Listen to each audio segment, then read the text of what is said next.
십사잡기 3부 시작합니다. 오늘은 좀 흥미로운 책을 번역하신 교수 한 분을 스튜디오에 모셨습니다. 미국의 고등교육이라는 책인데요. 이걸 흥미롭다고 제가 표현한 이유는 이 책이 쓰여진 게 1918년입니다.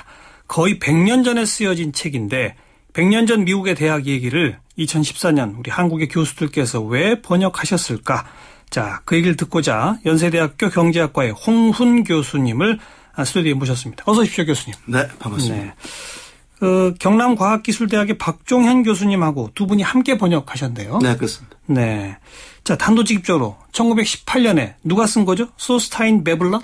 네, 베블렌 또 베블런. 네. 베블런이라는 학자는 어떤 학자입니까? 그 학자는 뭐 경제학자이기도 하고요, 사회학자라고 보기도 하고요. 경제학자로서는 제도를 강조한 경제학자이고요. 그러니까 아무래도 좀 폭이 넓은 그런 경제학자고, 예. 그래서 때로는 뭐 사회학자로 분류되기도 하고요. 예. 그리고 자본주의와 그 경제학에 대해서 좀 비판적인 그런 성향을 갖고 있는 사람입니다. 네. 그 교수가 미국의 고등교육 경제학이나 사회학이 아닌 사실 어떻게 보면 교육학자가 해야 할 책을 또 쓴 거네요. 베블런이라는 학자가. 네. 그런데 이제 뭐 경제 어떤 뭐 시장의 논리랄지 그런 것을 고려를 하고. 네. 또 당시 미국 사회와 연관을 시켜서 이제 교육 문제를 얘기했으니까. 예. 순전히 뭐 순수 교육학적인 논조라고 보기는 어렵죠. 네. 이 책을 교수님께서 처음 읽으신 건 언제입니까? 꽤 오래되셨겠네요. 한 10여 년 이상 된 것 같은데요. 그죠? 네네. 그때 읽었을 때 근데 워낙 한국의 대학하고 놀라울 정도로 유사한 점이 많다라고 발견이 돼서. 뭐 아직도 그 왜 그렇게 오랜 100년 정도의 차이가 나는데 그렇게 비슷한지는 완벽하게 제가 해답을 얻지는 못했고요. 어쨌든 우리한테 주는 시사점이 대단히 많은 책이다. 이제 이런 생각을 하게 됐죠. 자, 바로 그 대목이 이제 우리 궁금증의 출발입니다. 아니, 100년 전 미국의 대학의 모습을 학자가 분석해서 썼는데 그 내용이 요즘 우리 대학 모습하고 비슷해요? 베블렌 주로 얘기했던 것은 그 기업의 논리, 경쟁의 논리 이런 것들이 이제 대학에 들어오면서 예. 그게 이제 대학의 학문을 어떻게 변화시키는가 혹은 타락시키는가 그것을 설명한 것이고요. 예. 그래서 대충 뭐 이사회에 기업인이 이사로 임명이 되고 그 주로 기업인들로 구성된 이사회가 총장을 임명하고 근데 총장은 대충 학자적인 성격이 좀 떨어지는 그런 사람을 뽑고 그래서 그 사람이 뭐 다른 대학과 경쟁하고 예산을 확보하기 위해서 여러 가지 뭐 양학적 지표를 갖고 학교를 선전을 하고 또 우리가 몇 명 뽑았다 뭐 예산 얼마 확보했다 이런 거 선전하고 건물 짓고 예. 뭐 이런 기타 등등인데 이거는 뭐 해방 이후 지난 몇십 년 동안 현재까지도 우리 대학에서 보고 있는 그런 것이어서 이제 뭐 그런 의미에서 많은 시사점을 갖고 있다 이렇게 생각을 하게 된 거죠. 100년 전 미국의 대학은 지금보다는 훨씬 적은 숫자였을 거 아닙니까? 네, 적은 숫자였죠. 네, 그리고 지금처럼 대중화됐다고 볼 수는 없을 것 같고요. 지금 뭐 명문인 하버드, 뭐 예일 이런 대학들은 다 그때부터 있었죠. 네네. 근데 그런 대학들이 뭐 어느 날 갑자기 그렇게 기업화됐다 이겁니까? 아니면 언제부터 그렇게 움직임이 있었다는 겁니까? 주로 아마 19세기 말 20세기 초의 상황이라고 봐야 될 것이고요. 이 사람이 주로 염두에 두었던 건 아마 시카고 대학일 거로 추정을 하고 있고요. 이제 뭐 이건 일반적으로 알려진 사실인데 19세기 말부터 1차 대전 1914년 이전 이 사이가 예. 말하자면 전 세계적인 수준에서 세계화, 첫 번째 세계화의 시점이다. 그러니까 무역이 자유무역화되고 금융이 그 국제 간의 교류가 많아지고 뭐 예. 이런 말하자면 요새 우리가 이해하고 있는 세계화, 첫 번째 세계화 시점이었다고 보고 그러니까 시장의 논리나 기업의 논리, 경쟁의 논리가 엄청나게 팽창하는 시점이었다라고 봐야 될 것이고요. 예. 그래서 그런 상황 속에서 그 사회의 힘이 대학으로 침투해서 그 학문과 교육을 바꾸는 이런 상황을 베블렌이 기술했다라고 봐야 되겠고요. 그 19세기 말 이전에는 대학이 그냥 학문의 전당으로서의 기능을 했었다. 그런 성향이 상당히 강했다라고 하는 것이 베블렌의 그 판정인 것 근데 같습니다. 거기에 기업의 논리, 자본의 논리가 들어가서 망쳤다 이 말이군요. 망치고 있다 뭐 이런 것이고. 그게 조금 더 구체적으로 베블렌이 소개한 대목들을 조금 아까 간략히 뭐 이사회가 총장 뭐 이렇게 쭉 말씀하셨는데 실제로 어떤 일들이 벌어졌는지. 또 이제 외형 위주의 어떤 그 외부적인 홍보 위주의 그런 어떤 그 정책들 있고 그다음에 학문을 이제 그때부터 뭐 주로 본격적으로 베블렌에 의하면 그 직업을 위한 어떤 그 교육 이런 것들이 본격적으로 늘어나고 예. 또 뭐 그 유한 계급의 자식들 진짜 부잣집 자식들을 받아들이기 위해서 그 학문 과정 관련 없는 그런 손쉬운 과목들이 많이 늘어나고 대학에 또 문화로 뭐 놀이 같은 것도 많이 생기고 놀이? 예 무슨 뭐 축제라든지 뭐 이런 것도 그때 생겼다고 하니까 아마 우리가 개항기에 받아들인 대학 문화라는 것 중에 상당 부분 여기 이미 그때 생긴 것으로 봐야 될 거고 예. 특히 학문 순수 학문 소위 이 사람이 생각할 때 요셉을류로는 순수 학문이고 당시로서 했던 기초 학문이고 뭐 이런 걸 텐데 이런 것을 포기하고 점점 좀 응용 학문적인 것을 받아들이는. 말하자면 뭐 변호사 키우고 또 그 재무 관리하는 사람 키우고 이게 그 당시로서는 가장 좀 베블렌의 입장에서는 예. 그 좀 학문을 뭐랄까 약화시키는 순수 학문을 포기하는 그런 쪽의 흐름이었다라고 얘기를 하는 거죠. 그리고 아까 말씀드렸던 뭐 외형적인 어떤 건물을 많이 짓고 뭐 이런 것들이 거기 포함되어 있다고 볼 수가 있겠습니다. 그렇게 그 외형적으로 건물도 짓고 그다음 뭐 여기 졸업한 사람들이 어디 취업했다든지 뭐 이런 거 자랑하고 그래서 결국은 더 많은 학생을 유치하고 그렇죠. 그래야 그 우선 대학이 더 커지고 네네. 뭐 그런 걸 추구했다 이 말이군요. 그렇죠. 이제 뭐 쉽게 얘기하면 대학이 기업 비슷하게 되는 것 세대에서 경계를 한 것으로 봐야 돼요. 그 이전에는 예를 들면 로스쿨이나 MBA나 이런 것조차가 대학에서 안 했었다 이런 건가요?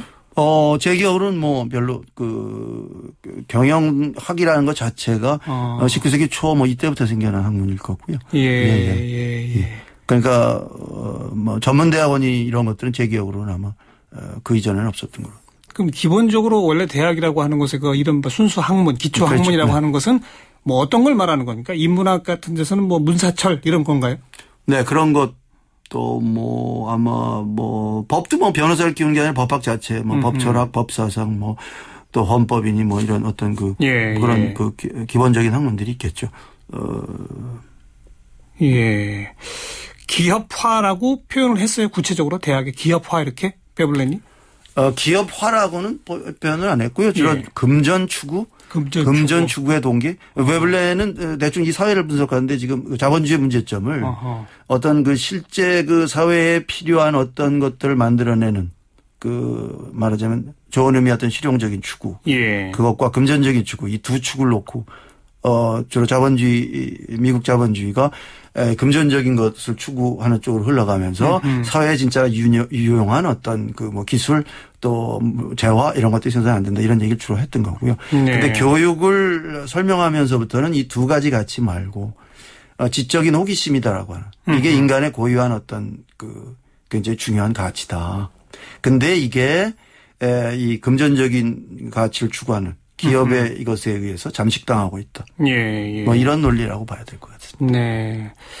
진짜 말씀 듣고 보니까 오늘날 우리 대학에서 벌어지는 일을 그대로 다 쓴 것 비슷하네요. 네, 거의 그렇다고. 실제로 우리 지금 몇몇 대학은 뭐 재벌 그룹이 인수해가지고 뭐 직접 이사장도 맡고 막 그렇게 또 하지 않습니까? 네. 최근의 일이긴 합니다만. 네. 그렇죠. 네.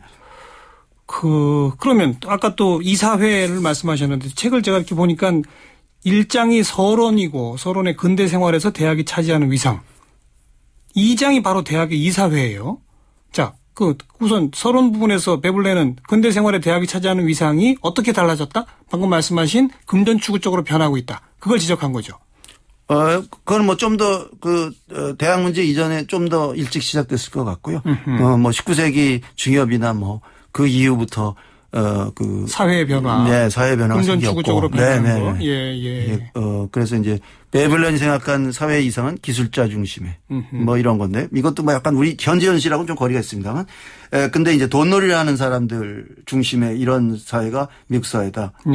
이제 그게 주로 핵심이었고요. 그게 이제 이 미국의 고등교육 책에서는 대학으로 흘러 들어와서 교육까지 망치고 있다. 이런 주장에 해당된다고 봐야 될 거고 그것을 실현하는 존재가 이제 이사회다. 그리고 이사회가 명한 총장, 그리고 총장이 거느리는 파당, 이들이 결국은 알겠어요. 덩어리는 이제 뭐 그 대학의 그 학문과 교육을 망친다. 뭐 이런 주장. 이사회에 직접 기업인들이 들어갔다. 네네네. 그겁니다.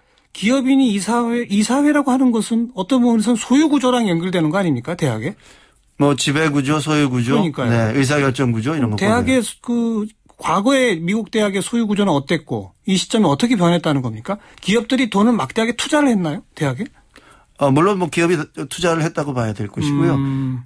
제가 뭐 교육학 전공자가 아니니까 전체를 다 뭐 어땠는데 어떻게 됐다는 말씀드릴 수는 없고. 그래서 베블렌이 이 책에서 한 얘기만 보면 하여튼 뭐 그 이전에 기업인이 끼어들지 않았었는데 끼어들었고 뭐 제가 추정컨대 뭐 당연히 돈은 끌고 들어왔겠죠. 기존의 대학의 이사들이 그냥 아무 이유 없이 기업인을 이사진에 일부러 늘어놔 주지는 않았을 거 아닙니까?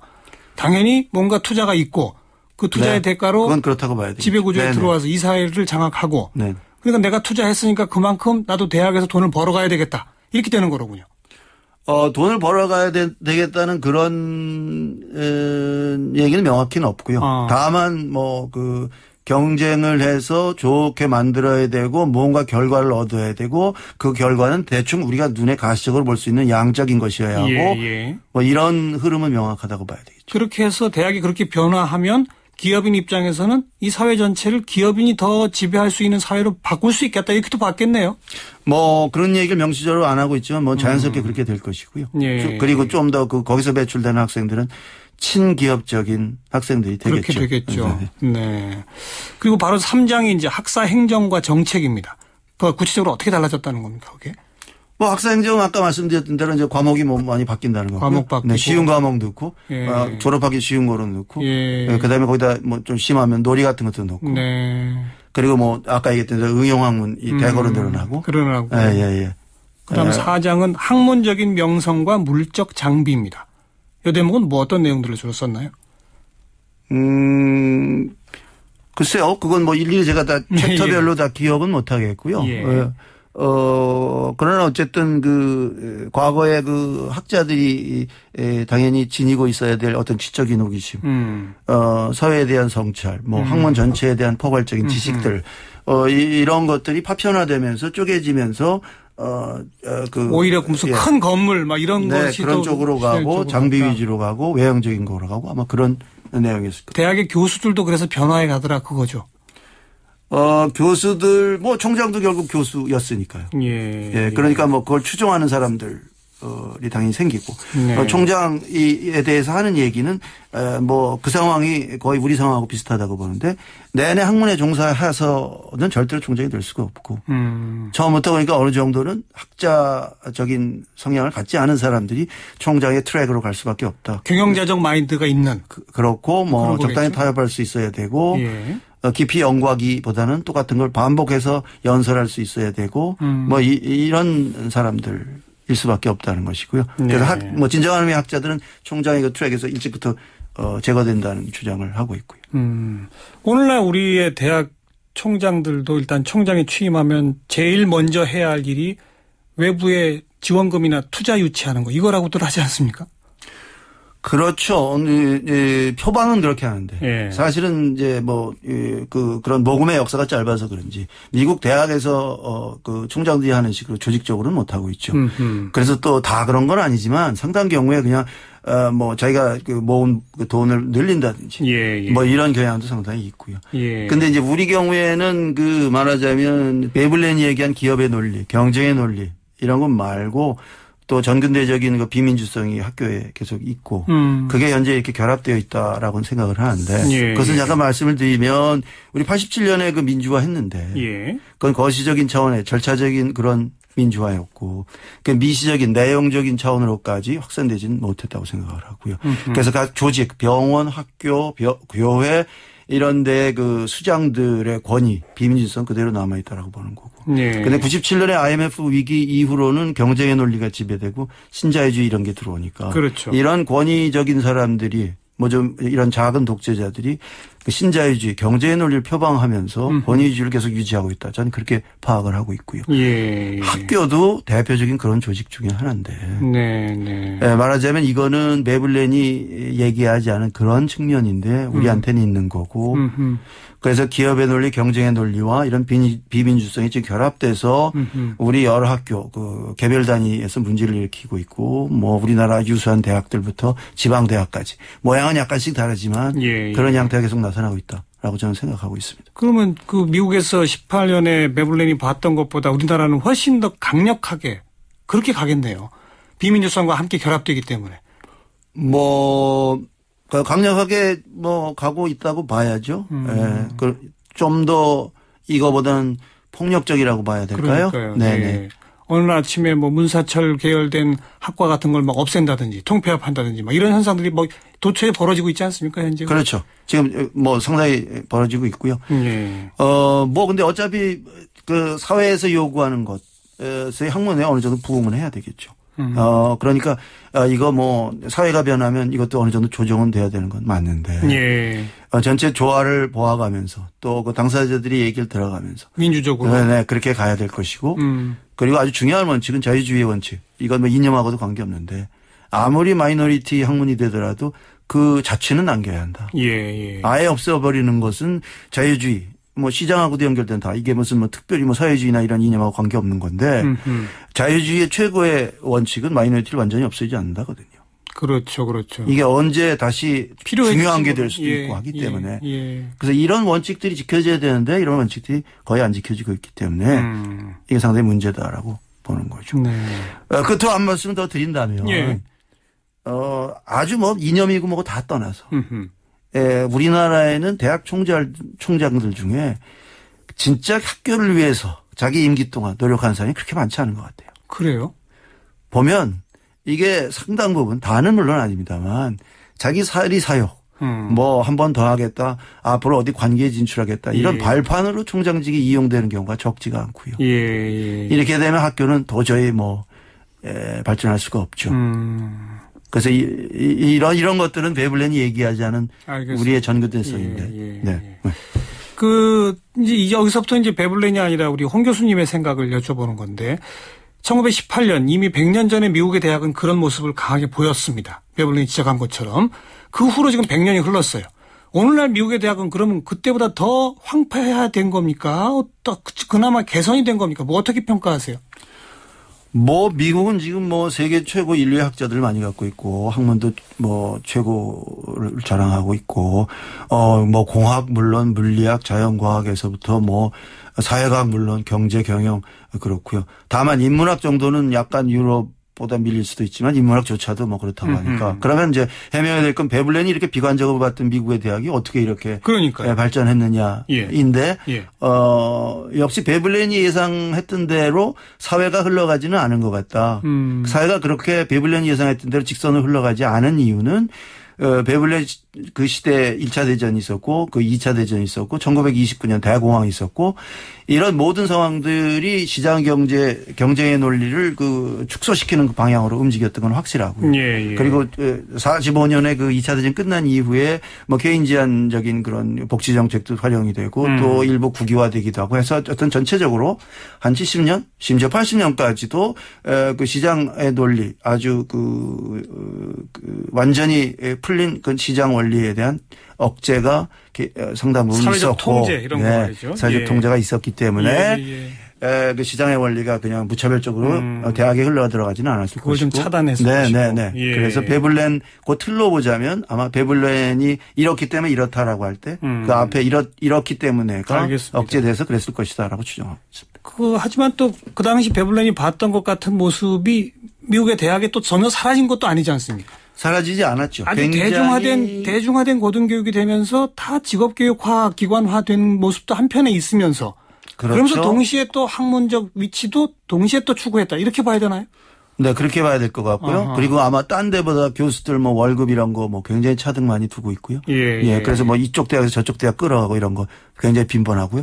그래서 대학에서 돈의 힘이 제일 강하다고 볼 수도 있는데 보면 근데 그렇다고 해서 그 미국의 학자들이 돈에 물들어 있냐? 그렇지 않고 뭐 돈 받는 건 받는 거고. 그러나 또 학자적인 어떤 양심과 연구 의욕 능력 이런 것들은 유지를 하고 있어서 그 학자들을 훈련한 시스템과 이 돈을 활용하는 것이 꽤 그냥 완전 뒤섞이지 않고 어느 정도 그 균형을 유지하고 있지 않나 이런 생각입니다. 네.